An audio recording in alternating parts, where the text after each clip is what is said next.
segala rencana-rencana kita tidak ada yang sukses? Dan apakah Anda ingin sukses di dalam segala rencana-rencanamu?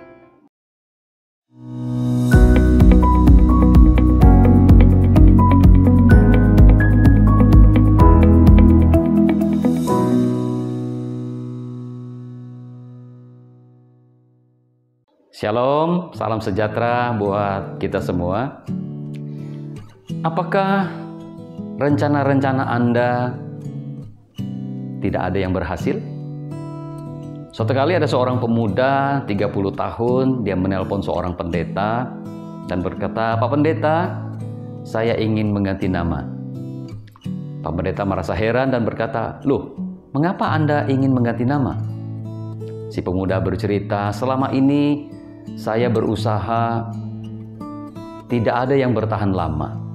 Hanya bertahan beberapa bulan, lalu kemudian gagal."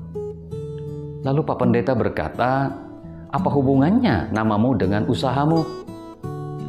Lalu pemuda ini bercerita bahwa beberapa waktu yang lalu dia datang kepada seorang paranormal dan berkata, "Namamu tidak membawa keberuntungan.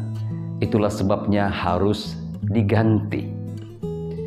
Saudara-saudara yang saya kasihi di dalam Tuhan, apakah saudara juga mengalami hal yang sama seperti pemuda 30 tahun di atas? Firman Tuhan di dalam Amsal pasal 16 ayat yang ketiga berkata, "Serahkanlah perbuatanmu kepada Tuhan, maka terlaksanalah segala rencanamu." Bagian ini memberitahukan kepada kita, Tuhan mau kita menyerahkan segala rencana kita. Apa yang dimaksud dengan serahkanlah rencana kita?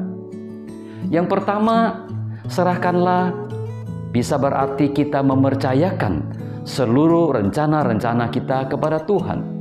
Seperti di dalam Amsal pasal 3 ayat 5 dan 6, "Percayalah kepada Tuhan dengan segenap hatimu dan jangan bersandar kepada pengertianmu sendiri. Akuilah Dia dalam segala lakumu, maka Ia akan meluruskan jalanmu." Serahkanlah artinya mempercayakan seluruh rencana-rencana kita kepada Tuhan yang Maha Tahu. Dia tahu apa yang terbaik buat kita.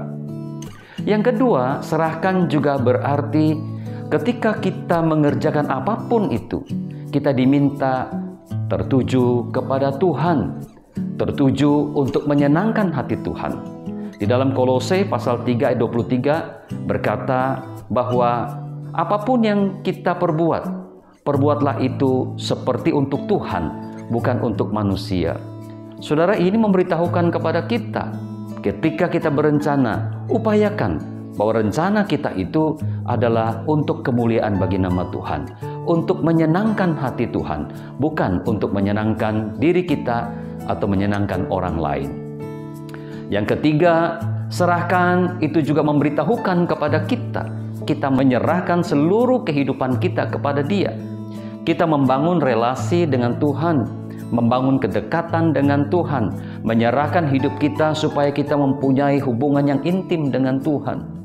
Dengan demikian, maka Tuhan akan memberitahukan kepada kita apa-apa yang harus kita perbuat, apa-apa yang harus kita lakukan agar rencana kita itu menjadi berhasil. Saudara, di dalam Mazmur pasal 1 ayat 2 dan 3 berkata, "Yang kesukaannya ialah Taurat Tuhan, dan yang merenungkan Taurat itu siang dan malam.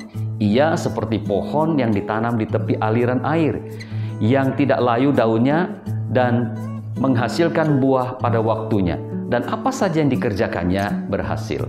Saudara, ini jaminan firman Tuhan. Ketika kita dekat sama Tuhan, Tuhan memberitahukan rencana-rencana kepada kita, dan Tuhan akan memampukan kita untuk menyelesaikan semua rencana-rencana kita bersama-sama dengan Tuhan.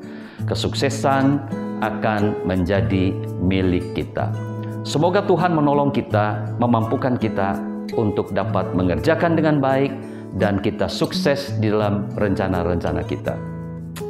Demikian, kiranya Tuhan memberkati kita.